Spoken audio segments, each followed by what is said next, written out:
Good morning. Welcome to today's knee-jerk devotional for May 13th, 2021. Daily spiritual insight for the short attention span. Our passage this morning is Matthew 28, 16 through 20. It goes like this.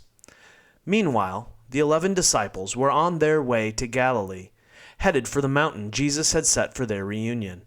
The moment they saw him, they worshipped him.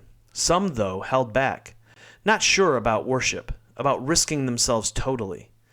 Jesus, undeterred, went right ahead and gave his charge. God authorized and commanded me to commission you. Go out and train everyone you meet, far and near, in this way of life, marking them by baptism in the threefold name, Father, Son, and Holy Spirit. Then instruct them in the practice of all I have commanded you. I'll be with you as you do this, day after day, right up to the end of the age.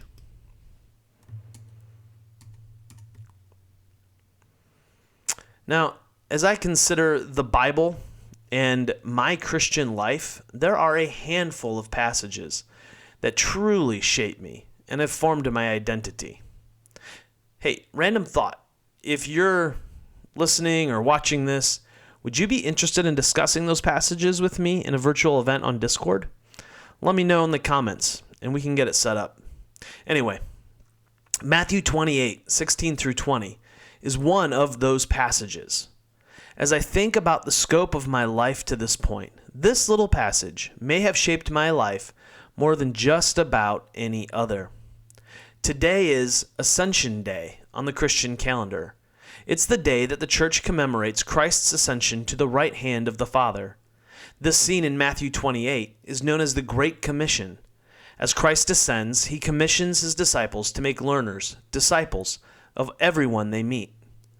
This training that they are supposed to be doing is to teach people to live the way Jesus lived. This is the call and the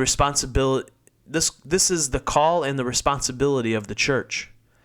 We are to train everyone we meet to live like Jesus. What continues to be a wow moment for me in this passage, though, is not the commission itself. It's something that happens right before. Did you catch it? The boys show up on the mountainside and they worship. In the NIV, this line, some though held back, not sure about worship, about risking themselves totally, gets translated this way, but some doubted. Think about that. These guys have lived with Jesus for 3 years. They saw him crucified. They saw the empty tomb. They have interacted with him over the last 40 days since his resurrection. And still, some doubted. These disciples, these apostles, would be the ones to lead the Jesus movement that would eventually spread throughout the world. Do you notice that Matthew doesn't write, most were absolutely certain?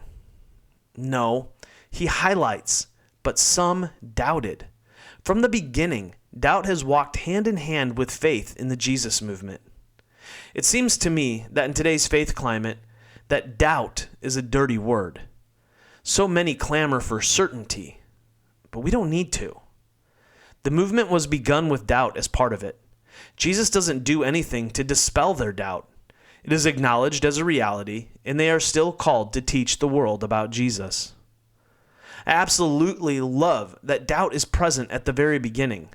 When we act as though we have absolute certainty about things, we miss out on the mystery and the beauty of following Christ.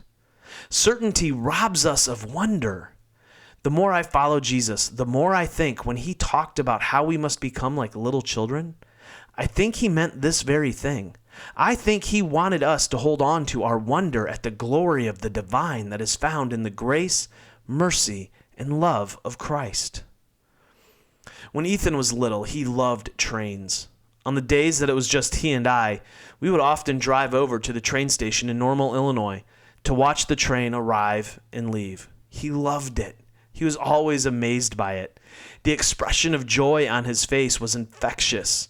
It didn't matter how many times he saw that train. He was just giddy. At some point, he grew out of such things, as we all do. I want to recapture the wonder and joy that comes with the wonder. So I'm embracing my doubt and worshiping nonetheless. I choose to see the beauty and magic and mystery in the world. As I do so, I'm finding that there is so much more joy in the doubt than there ever was in certainty. Until tomorrow, love well, my friends.